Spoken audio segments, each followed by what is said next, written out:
Bonjour à toutes et à tous. Aujourd'hui, Moïse, le libérateur. Le libérateur est cela en 3 temps.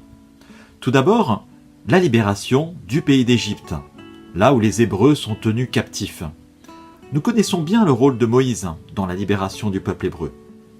Dieu, qui a vu la misère de son peuple, qui a entendu le cri de ses enfants, choisit et appelle Moïse pour le faire sortir d'Égypte, alors même que Pharaon refuse de les laisser partir. Moïse, en fait, est l'envoyé de Dieu, et il fait cette première action de libération, non pas de lui-même, mais en laissant Dieu choisir le moment, réaliser les œuvres qu'il veut. C'est le premier passage de libération.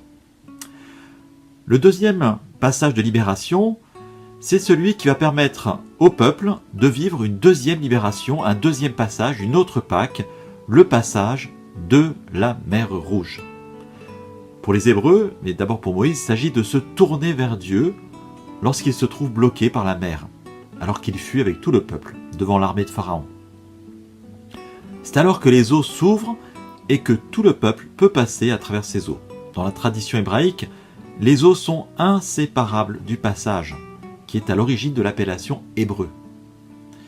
Moïse permet de traverser cette épreuve, ces conditions devant lesquelles il se trouve, lui et tous ceux qui lui sont confiés. Un peuple naît, il renaît. La troisième libération, Moïse est également celui qui libère le peuple de lui-même, de ses propres divisions, en étant celui aussi qui va leur donner les tables de la loi. Dieu donne cette loi, qui est le chemin de vie. Elle fixe les bornes à ne pas franchir pour ne pas se perdre, pour ne pas s'égarer, et tout simplement pour vivre. Elle permet de retrouver le cœur de ce que nous sommes et nous retrouver nous-mêmes dans l'unification de notre être. Nous sommes faits pour la vie.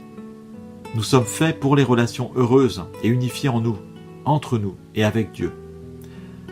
Ainsi, par le don de cette loi, le peuple hébreu reçoit l'alliance scellée avec le Dieu vivant, le Dieu de la vie, et non pas les dieux pour lesquels il faudrait faire des holocaustes ou des sacrifices qui n'ont pas de bouche et ne parlent pas, comme nous le rappelle le psalmiste.